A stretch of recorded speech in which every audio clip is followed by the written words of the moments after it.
Поистине историческое событие состоялось в Якутске 14 марта. В городе, где долгое время проблема бродячих животных лишалась лишь способом отлова и утилизации, наконец-то открылся пункт временной передержки животных. По мнению специалистов, он может стать одним из самых лучших на Дальнем Востоке. И что представляет он из себя, мы увидим сегодня. Пункт передержки, о котором говорили давно, и это отрадно, что мы выполнили благодаря поддержке республики, благодаря введению закона о дополнительных полномочиях муниципальных образований. И я уверен, что с вводом данного объекта проблема, которая у нас вечно волнует горожан, будет исключена или приведена к минимуму. Это новое начинание. Мы хотим, чтобы эта работа по всей республике была системной. Я понимаю задержки, вот то, что вы говорили, да, невозможно было так быстро построить.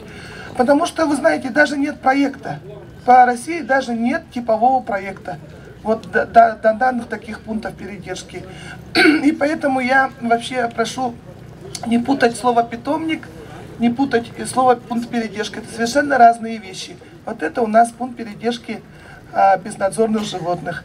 Желаю, чтобы вот этот пункт работал эффективно во благо населения города Якутска. Передает щеночка жительнице города Якутска Антоновой Кате.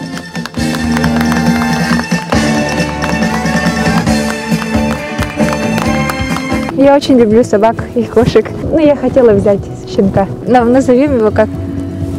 Не знаю, придумаем. А вот по вашему мнению, да, в проблеме бродячих животных виноваты все-таки сами люди? Люди, которые бросили собак на улицу. Наигрались, наверное. Но когда вот собаки подросли, уже все бросили. Но у вас такого не было? Нет, никогда не было. Открываем такой хороший пункт. Наверное, лучше на Дальнем Востоке и в Сибири. И мы очень много приложили усилий. Юрий Иннокентьевич и днями, и ночами. И все тут как бы трудились. Будем работать хорошо и ответственно. Очень радует то, что наконец у нас в городе появилась какая-то системность с собаками. То есть нету того хаоса, который у нас был в предыдущие годы. Будем работать, трудиться. Просим пройти в здание для осмотра. Собаки сначала поступают и передерживаются здесь.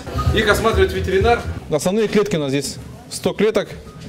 Есть для маленьких собак, в той стороне для больших собак. Желающие взять щеночков, подходим еще.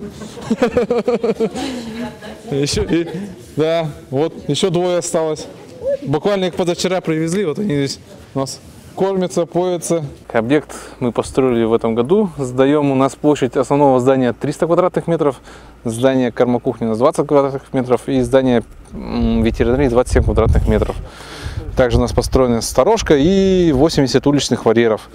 Внутри здания у нас 100, получается, собак может содержаться на улице, порядка тоже 100 собак, с учетом летней выгулки, и 50 кошек. Собаки будут содержаться круглогодично, то есть пункт у нас работает круглосуточно. Здесь у нас по штату 14 человек работает.